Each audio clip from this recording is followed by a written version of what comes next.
It's you, man. It's all It's you. you. It's you, girl. It's you, girl. No, no, no. You start. That's always the way it's Ooh, been.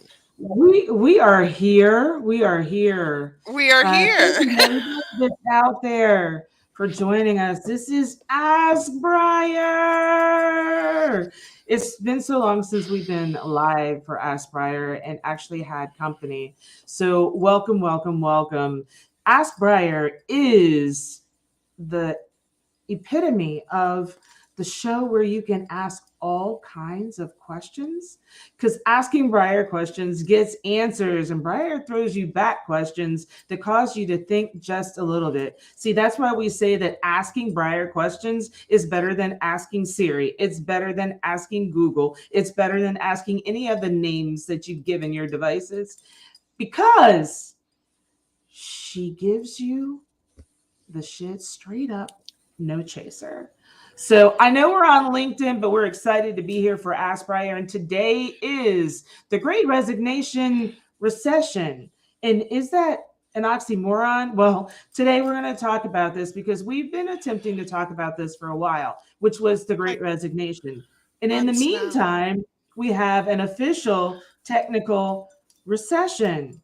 Although some people are going to debate that, but that's why we're here. So, Briar, go ahead and get us started with your first topic. This is great to be here, face to face, ready to rumble. If you have any questions or comments, please make sure to drop those below. Share this out. We know that there are a number of people that were joining and wanting to join, but this is our first time going live on LinkedIn for this kind of conversation.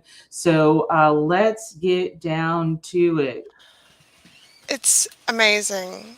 So, first of all, LinkedIn, my Facebook page, and YouTube. Who knows? Apparently, we have a viewer. Very excited. Awesome. So, we have been trying to have this conversation really for months now. Yeah. And I actually feel like today is the day that we needed to have it. It's the news is perfect. It's going to be amazing. Okay. So if you Yeah. are new to my world, y'all, what we always start with is definitions because we cannot have a conversation if we're not talking about the same thing.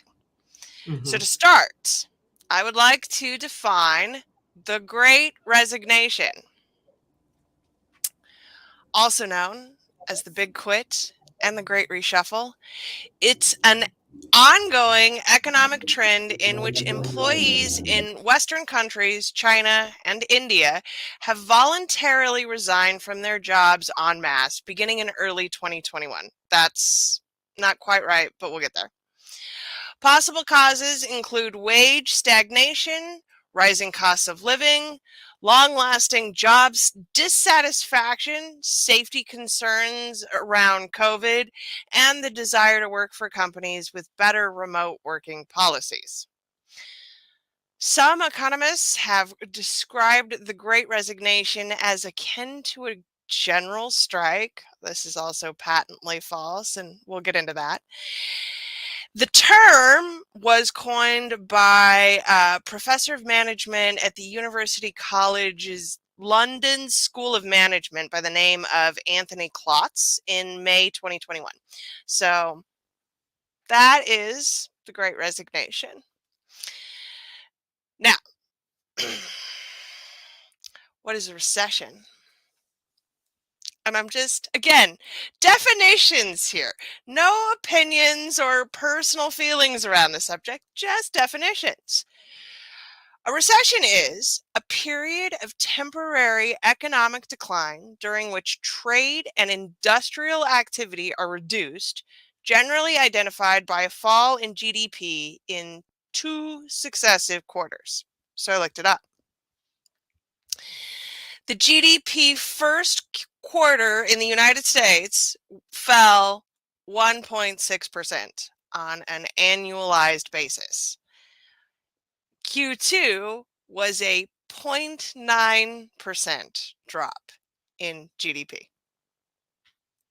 So, I know that we like to talk about other factors like job growth, but these two really, I think, play into each other here. And so it's really important to consider that while we have been having massive creation of new jobs, it's because people are leaving shitty old jobs. And It that absolutely is. does not impact our GDP. Right. And so that's how we kind of got into these discussions because with the Great Resignation, a lot of the focus was on corporate world. And then those people were some working from home and some of them shifting to other jobs. So if they're shifting to a job of lesser pay, in some of the statistics, those people have also been included. So there's some falsity, Right. or let's just say, again, if we haven't defined it, or if the definition is not defined the same, then there's some difficulty there. Um, and so then, since then, we've now moved into a phase by where not only have people left their jobs, not only have they started either a small business, entrepreneurial journey, a hobby that is not actually licensed as a business. That's a whole nother conversation. But but now there are the layoffs that have started to Right. happen with that. And the talking about the unemployment rate going down, but we're still having layoffs, but some of those people haven't been included because they were given compensation packages. So they're not part of the actual numbers as of yet. So much going on, Briar. Right. And there are other factors at play here. Apparently, there has been a mass exodus from government work. People are leaving government jobs before retirement age in huge numbers. That's And there are a lot of factors at play there, largely because so many government jobs are local or regional. And so while they are managed by the federal government, there is local politics at play, which means that we have to, for example, here in Omaha, there is constant friction around the what's the word I'm looking for, Stacy? Uh the retirement funds. What do we call that? What, the Pensions. 401k? Okay. Pensions. Oh, okay. Pensions which are paid for by your employer and then given to you upon retirement. And in Omaha, there are constant fights about what firefighters and policemen's pension plans are entitled to pay out and will pay out over time. I can't imagine that this is any different in any other civil agency, and that the perks of a government job, which used to be, difficult to fire, guaranteed pension, generally reasonable cost of living increases, those things aren't happening anymore. I'd be willing to bank on it. They're not. And a lot of the municipalities even no longer have pension plans Hmm. as part of the compensation. So you're required to do a 401k if they have that set up. And actually, it's not even a 401k when it's that type of organization. But that's a whole nother conversation. Let me throw a disclaimer out there as Then well. neither one of us are financial planners and know nothing. And in fact, if you would like to know hear from financial planners, my good friend Grace Edison did a webinar today with a friend of hers who is a financial planner talking about recession planning. I will include the link in the show notes because you can go listen to them for the financial advice. I got none. I can't. I'm terrible with money. Don't ask me And about I'm just going to money. say the disclaimer out there as a financial coach in one arena that the information that I provide today is not Not financial that advice. which of the brokerage that I belong to, and not to be used for your purposes for financial growth or neglect. So just to say, that's my 2 cents too. But yes, yes. Okay, so Briar, when we started this, we had a few women that were going to be part of the conversation because they had left corporate. Hmm. They had left, they were part of the Great Resignation. And then when you inquired about it, we were coming back to this about 3 weeks ago, and you said, "So do you have people?" And I was like, "No." Why? Because both of them have gone back to the workforce. They could not tough it out on the entrepreneurial or small business side for a lot of reasons. And this is some of the reasons why you and I both do coaching, in addition, to what some other people know us for.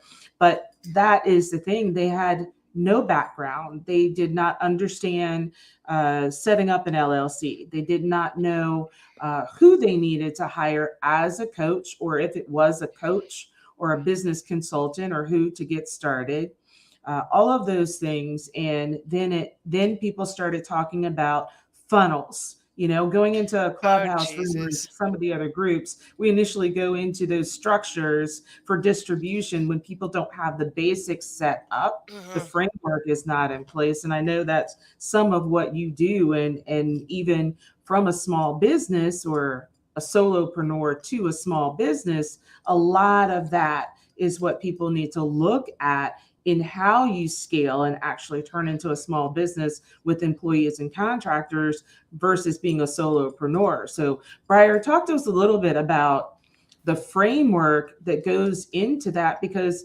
this shift to the great resignation, there are people that still can be, and we don't like to use this term, but that can still be saved, that are out there saying, I want to do this. I don't want to go back to corporate. There's a lot of reasons why I don't want to go back. I don't want to be told when I can go to the bathroom. I don't want to be told when I go on vacation. I don't want to be told when I have to be in an office versus when I can work remotely. So talk to us, Briar, about some of the framework that needs to be in place that is being missed. And if people are watching now, especially on LinkedIn side, saying, I want to make that transition. I want to leave this good job, but of course, I need to replace my income before I can do it. So, how do they get started? So, this is a complicated question, and unfortunately, it really depends on what you are trying to do. Physical products are different from digital products, are different from service offerings. Although, the first thing you need to do is get yourself a business set up of some kind, whether that's an S Corp or an LLC. Get the paperwork in order first, and then we can build out a framework for supporting the business itself. I think part of the problem here is that when people leave corporate, they don't have any concept of what it entails to build the network, right? And entrepreneurship is the same game with different players. You have to go in and get into other people's networks to find clients, to find collaborators, to find growth opportunities. And then you have to market yourself constantly. Here we are marketing ourselves constantly, Stacy and I, on this podcast and in innumerable other ways. Talking about the work that you do, talking about who you can help, talking about how your offer is different from everyone else's offer. That is the basis of just the foundational stuff. You have to know who you are first, who you serve next, Okay. and what you sell after that. And if Mhm. we don't have that, we can't sell anything well. I mean, we can sell it, and certainly some people are going to get lucky. Unfortunately, the internet has made luck a factor in ways that it didn't used to be in business before. But because an algorithm works the way an algorithm works, there aren't any guarantees necessarily about and I say this as someone whose most popular piece of content to date in my entire life thus far is a cat playing with a doorstop from underneath the door. It was real. It was cute. It wasn't even mine. I stole it off Reddit and shared it on Facebook. And almost a million views later, I'm like, well, what the fuck do I do with this? That's the problem with virality. And if something goes viral, you have to have an actual framework in place to capitalize off that, right? Yes. I Yes. had to have a link in my Facebook bio to get people to my newsletter, or that was never going to happen. And even then, the newsletter subscription page had to state what was going on here, who I am, because they Mhm. came from a cat playing with a doorstop. None of that is in any way related to the work that I do on any level at all whatsoever. So, having a framework then before those things happen is vital. And I think that what really gets missed then is that you're just doing the work constantly. Like the internet is 24/7. There are Mhm. always new things to do. There are always things that you should be doing. You should be working on your website, and you should be creating content, and you should be doing this, that, and the other thing. And if you get bogged down in that, you will never make any forward progress. It just doesn't Correct. happen. Right. All right. So now let's talk about the recession part of it, the technical recession part of it. There are some gurus out there that say that this is a recession. We should all be very concerned and we should be holding on to our money. We shouldn't be spending money for courses and online things. We should cut our expenses back from e-commerce, that Black Friday on the sense of online and small business, as well as e-commerce, as well as face-to-face walk-in traffic, is going to be for naught this year, that it'll be one of the worst years. And then you have those that are saying this recession period should be the time in which the most growth will happen, especially for small business owners that have already taken the plunge to go online with most of their business, because the overhead is not as expensive as a brick and mortar, because they have accessibility to thousands and hundreds of thousands of outlets, whether it be the platforms or through ads, Facebook ads, Instagram, Google ads. So those opportunities increase the probability of you actually being able to make a sale from Jump Street. So now I'm going to ask, as the operator, asking Briar Harvey the hard question. Briar, which side do you lie on?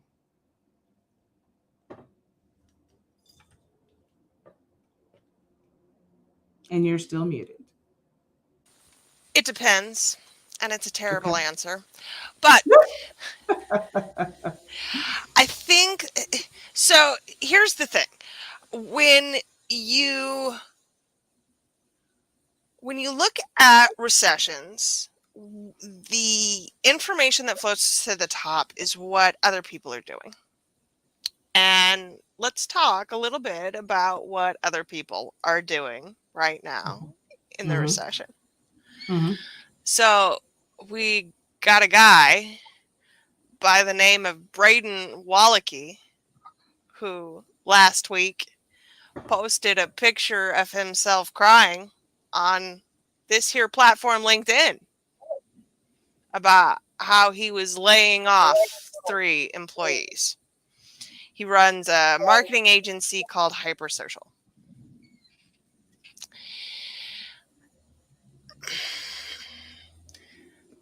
Laying off employees is not the problem.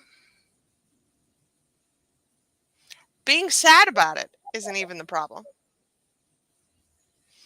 The crying selfie on LinkedIn is a problem. And not even because of this guy precisely. Like, he's a symptom of a problem. The problem is that everything about internet business is about your content. Mm-hmm. And this guy got 33,000 reactions, 67,000 comments. That's when I saved this article about it the other day. I'm sure there's more now. Mm-hmm. He also got death threats. He got a bunch of fucking hate mail. He had this whole contingent of people in his inbox telling him how wrong he was to do this or to share this or to, like, content invites the peanut gallery.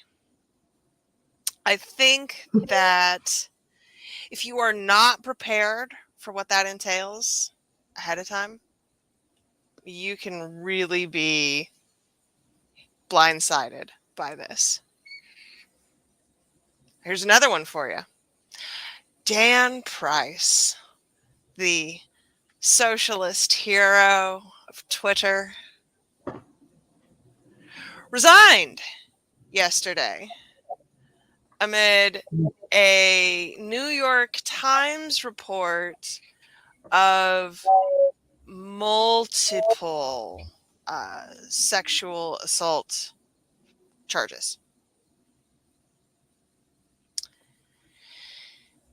The thing about Dan Price is it's been known and reported for almost a decade now that he was previously sued by his brother-in-law for his plan to lower his salary and raise everyone's salary to 70K. He's that guy. He was also in a very contentious divorce with his ex-wife where assault allegations were made. 77,000 Twitter followers later, who cares, right? Mm-hmm. You got the blue check mark. You are a credible source of information. And these are the things that make up online business. Here's an example of how this plays out in the real business world. So, did you know the IRS is hiring 87,000 new agents, many of whom will be armed? I know, right? Make that face. Why, Briar? Why? Why? Tell us why, Briar. Why Well, in the world? Why? because over 60,000 current IRS agents are up for retirement in the next Yes. 5 years. Yes. Absolutely. So I mean, it is fair to say that the IRS is growing some. They have, however, always been armed because, as a woman of some disreputable Italian background, I would like to remind you of some of my family members who've dodged taxes in the past, right? They've always been armed. They've always been armed. Not all of them, but some of them, for some reasons. What happens is the online news cycle gets a hold of this stuff and spins it very quickly. And it absolutely impacts small business owners in an incredibly negative way if they don't have a plan for dealing with all of this. And in fact, I think that content and the content mill is probably the cause of most small business owners leaving entrepreneurship and going back to a job. When they figure out the the sheer volume of content that has to be created Mm-hmm. and what it means to grow an audience, to maintain an audience. Two different Mm-hmm. things, by the way, right? Mm-hmm. The There. content that grows an audience and the content that maintains an audience are not the same pieces of content. And we're putting this out into a void with the last Nielsen report, and Nielsen is the TV rankings company, right? They monitor how much time people spend inputting media. Their last big report was in 2020, prior to the pandemic, and they reported that the average American spent at least 12 hours consuming content. 12 hours a day, y'all. And you're consuming content when you're not even thinking about it. You're doing it now, right? You're watching my show, but you're also, every time you thumb through TikTok or Facebook or Instagram, that's all inputs. Every Correct, which is why time. I don't know if Android does it, but of course iOS does it, where they're actually recording your screen time and you can get your Mhm, report, but that is your authorization to then give them access to that information to be used. So just correct. keeping that in mind for all the wonderful people like, oh yeah, I had 3 hours less screen time last, week, then yeah, and that information is being utilized for reports like this. So carry on, Briar. It's always important to know what you're doing with your data. Now, if you would like to record your screen time on an Android device, I recommend Rescue Time because it's a private company and you have to pay them for it. Like, it's a subscription service. Mm. They track your shit. I use it on my computer. They're not super great with Apple, but and specifically the phones, they work fine on the Apple platform, just not phones. Otherwise, you can allow Apple to know how much time you're spending on. And Mhm, unfortunately, it's a mhm. great tool. Like, I'm aware I'm giving Apple my data, and I don't care because I need Apple to remind me, hey, you've been on fucking Facebook for an hour today, you dummy. What are you doing with your life? Like, oh, wow, it's already been an hour. That's usually pretty early in the morning, by the way, that I get that notification. So when we're talking about people quitting, people leaving work, I also wanted to talk about the phenomenon currently being bantered around in spaces as quiet quitting, which Yes. I'm sure some executive thought was really neat. I haven't figured out who originated this term, but I would like to throttle them. Because quiet quitting is when you go to work and do the bare minimum, when you do the job that you were employed to do. And I think that at the end of the day, this is what it comes down to for me. Whether you're employed in a larger corporation or whether you are self employed or own your own business, the reality of work right now is that we are all subject to productivity standards which are completely and totally unrealistic, have been for decades and centuries, and we are still holding ourselves to those standards even when we build our own businesses. The number of people I know who are self employed entrepreneurs who work more than 40 hours a week is high. Well, Briar, now I'm going to beg to say that some of that has to do, and we're going to mention before we get out of here about the planning session and retreat coming up this upcoming weekend on the 27th, so next weekend.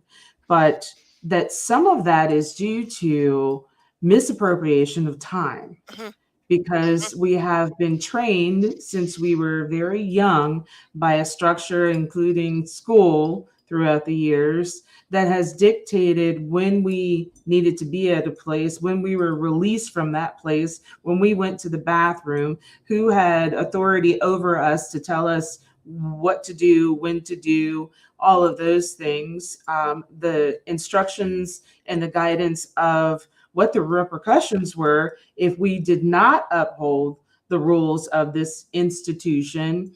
And so then when we go into entrepreneurship, those things are not there.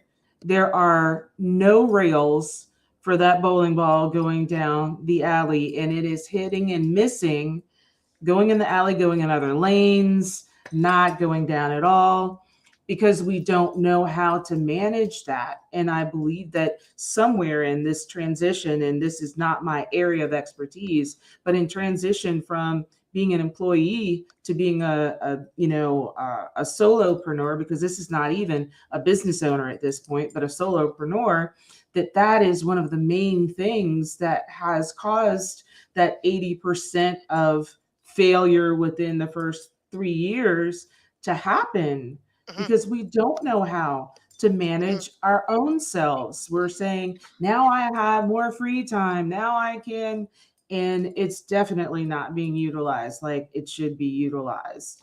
And so that causes the problem. While we're working 50 hours, supposedly, we then claim We 50 think we're hours, working 50 hours. I but we're really, not. again, I Yep. encourage people at any point in this journey. I mean, I've had rescue time for over 10 years at this point, and I am reliably good about tracking my metrics and figuring out how much time I'm spending online and in my spaces so that I am not overworking.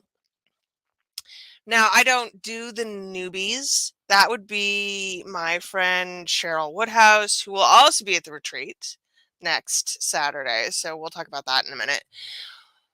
What I can say is that there's a real mindset shift that has to happen. When people think of work, they've either come from a white collar background where we work Monday through Friday, 8 to 5, right? That's a work day.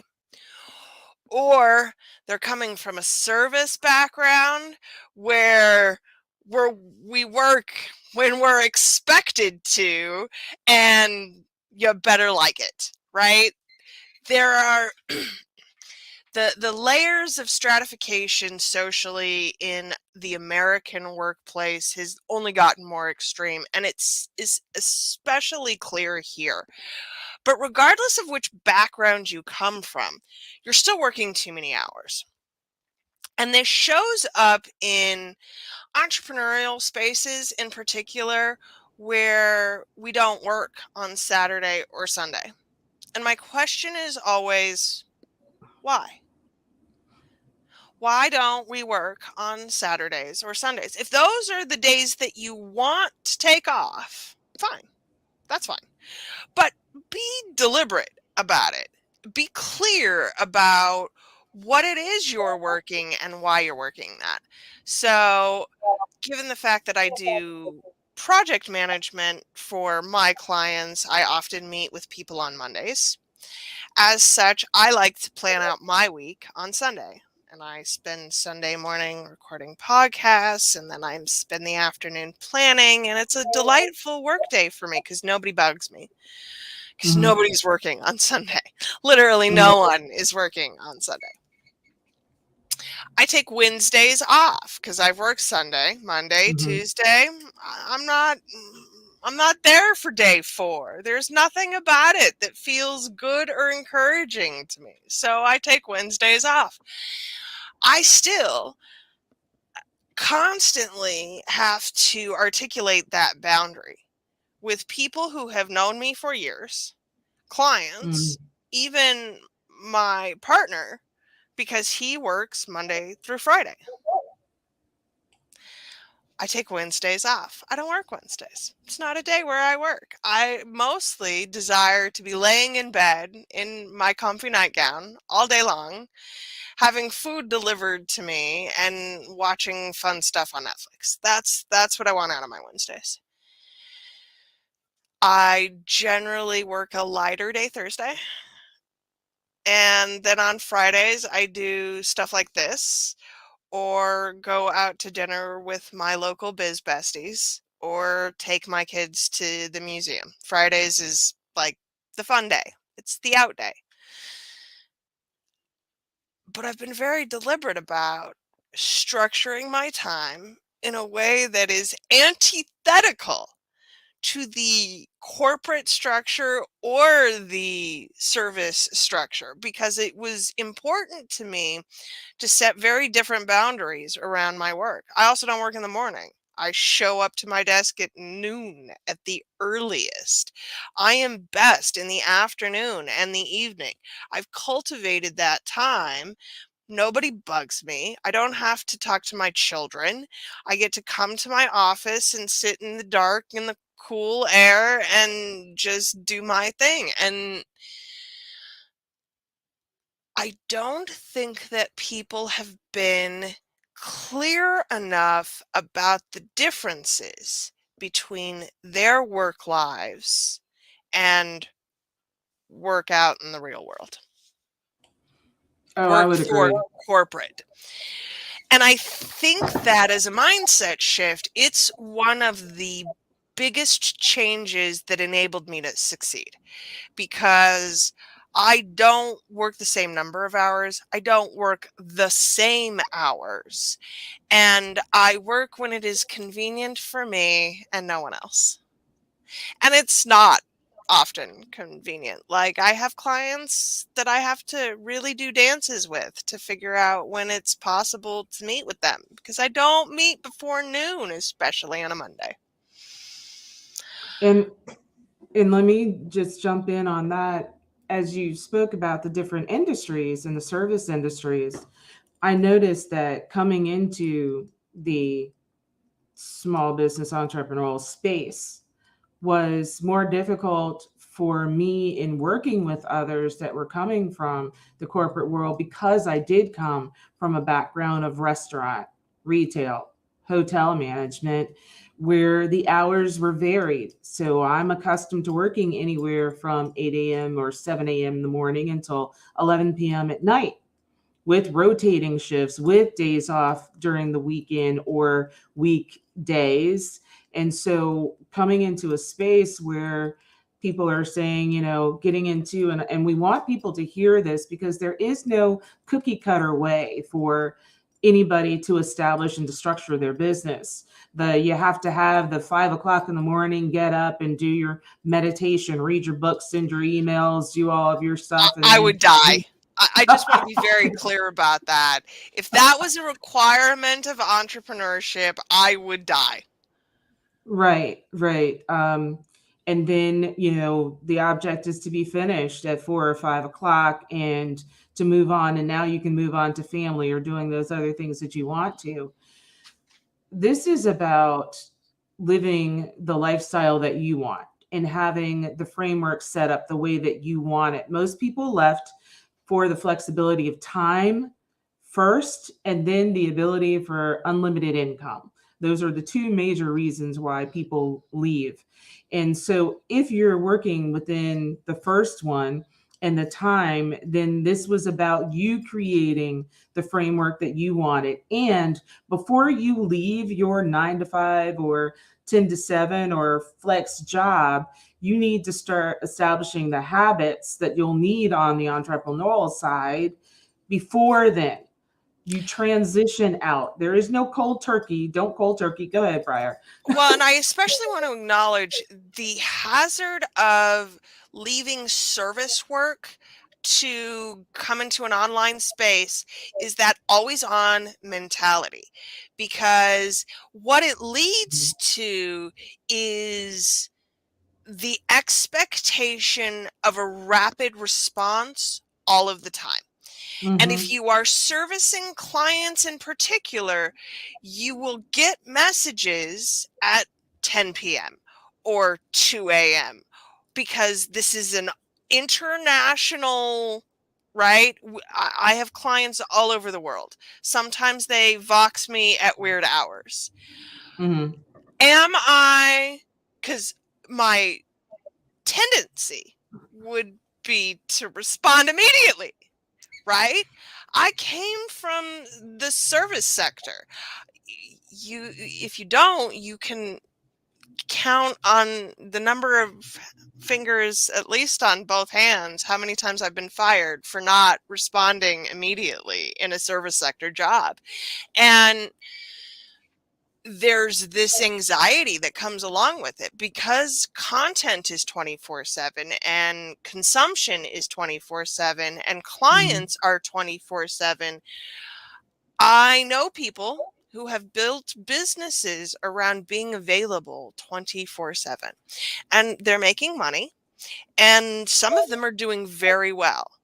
And some of them also never leave the laptop, right? It's in their lap 100% of the time. Mm-hmm. That's a way, but not the way that I would prefer to build a business. And I don't think most people would prefer to build a business that way. And I agree. And I agree. So once you've established and determined what that's going to look like for you, then you're transitioning in by certain days of the week already having that habit or carrying the hours over. And especially if you're going into a contractor position where it is really somebody else's business and you're bringing your expertise to actually work for them, knowing whether you want to do that or not is something else, because their hours of demand may not be what you had in mind for yourself. So is being a 1099 contractor for somebody else conducive for you? When we're talking about this transference over, looking at benefits. And so there are benefits available for small business owners. And in some cases, the benefits are actually where you're being recommended to go through the state for state services. And there is no shame with that. You have worked a job, you have paid state taxes, you have paid local taxes, you have paid federal taxes for years in most cases for most of the people that are watching this. So understand that those dollars are the dollars that are going towards that benefit for other people right now. And so if that is the system in going through healthcare.gov, if that's the system that's recommended, that's the way the system's set up. And don't try to defy the system or not use the system to your advantage. But that is something to look into before you transition out of your full-time job to avoid having these gaps. And then I'm going to say it's maintaining that and tweaking that on a weekly basis a monthly basis and a quarterly basis because we do generally work in 90-day cycles. So reevaluating, what does that look like? And from here, I'm going to do the station identification because we're rounding out the hour. This is the operator, and I've been the moderator for Ask Briar, where we've asked Briar the hard questions, and she's thrown some questions back at us along with some facts and stats. It is better to ask Briar than it is to ask Siri, Google, or I can't say the other name, or she'll talk back to us now, because she asked the hard questions and she leaves us with the information that we want and something to ponder over. Next week on the 27th, Saturday, from 11 until 5, is it? Or 6 6? p.m. Eastern time.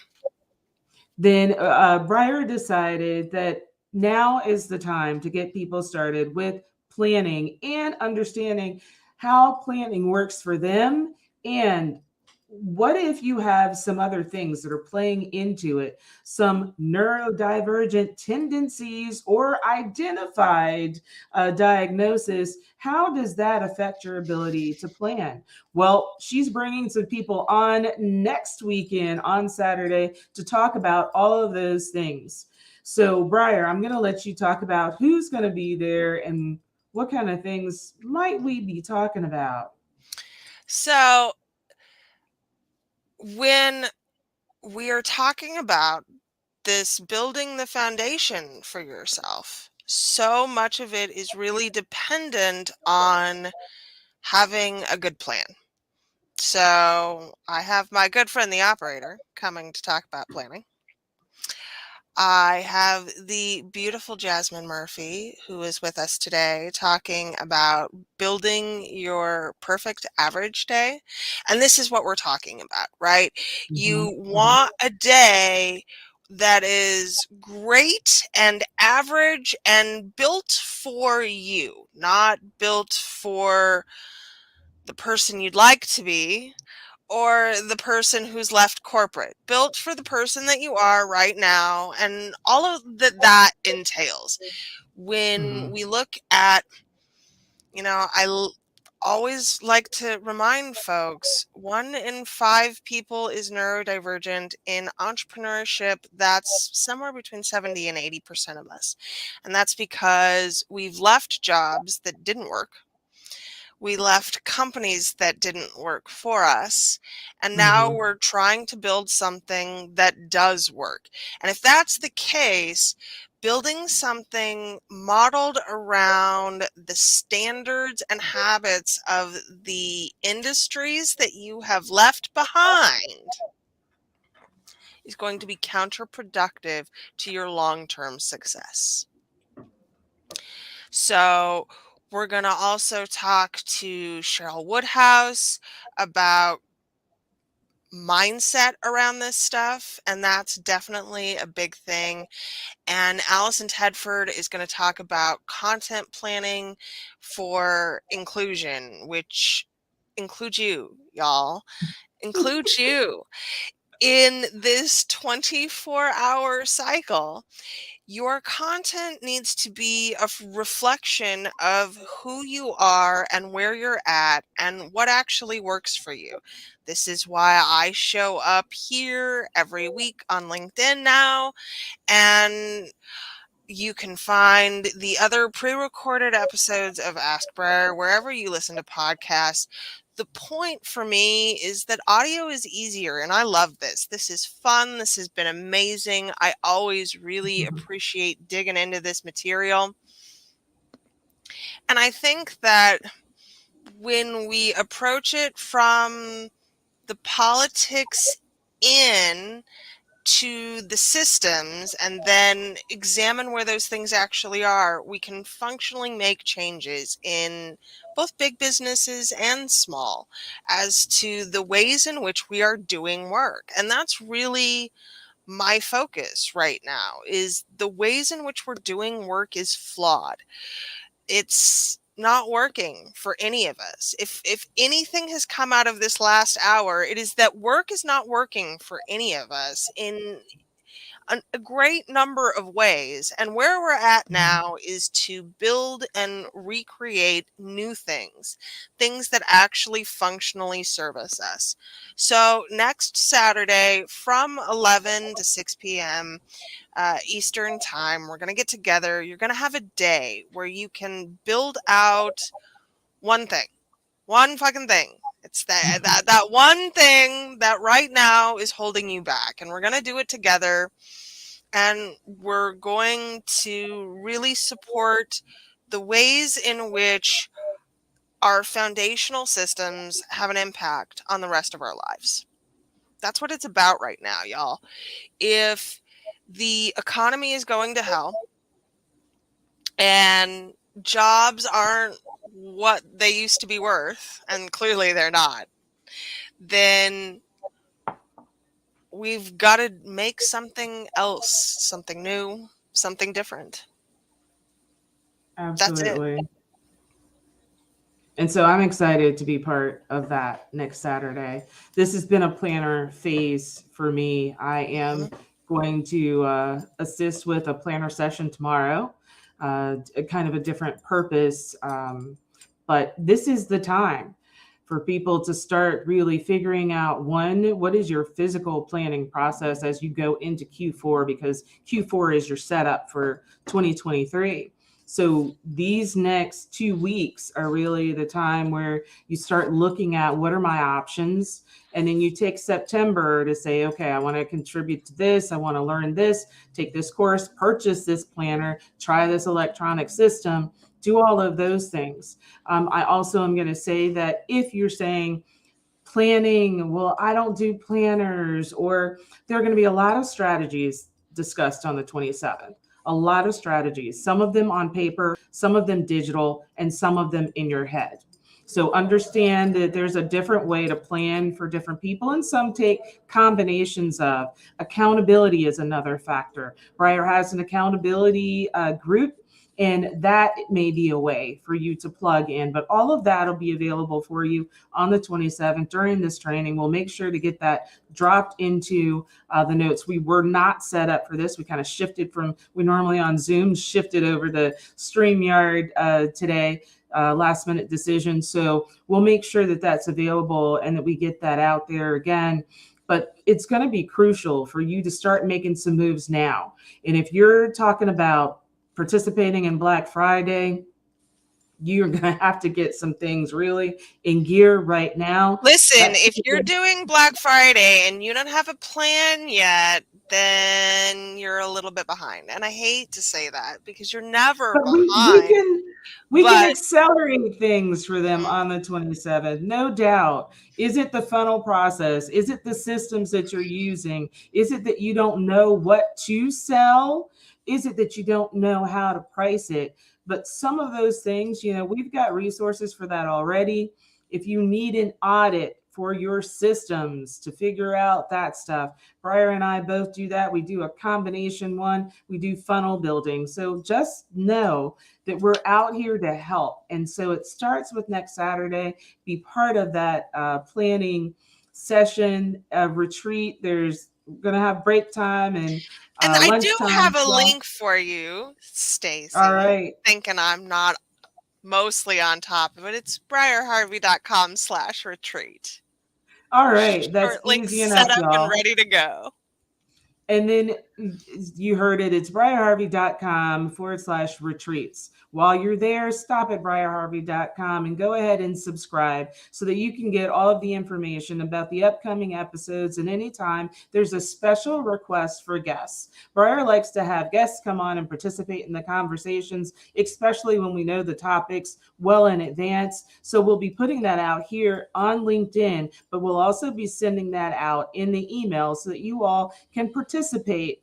Um, We've enjoyed being here today. First time on LinkedIn Live using StreamYard. Make sure if we didn't see your name come through that you gave permission. And then also, if you're over on Facebook, hey to our Facebook folks. I know that's where Briar Harvey's, her whole love fest goes on Facebook. So make sure that you leave her a comment. If you're watching this on the replay, hashtag replay so we can come back and respond to the comments. And if you're watching it on YouTube, please make sure to subscribe to the channel because there's so much more like this coming up. You've been watching the Ask Briar episode here live on StreamYard with the operator as moderator, and we're going to give our final words up to Briar so she can close us out. Thank y'all so much. The operator, as always, you are a joy and a delight, and I am never going to get tired of these Friday afternoons with you. They are just spectacular. Y'all, build a business that you love. Do work that you love, whether that's for yourself or for someone else. I don't even really care. Just make sure that the work is structured in a way that allows you to enjoy the rest of your life because you have one. Remember that. That's what it's for. Work is to fund the rest of your life. Get out and do that. And we will see you all next week.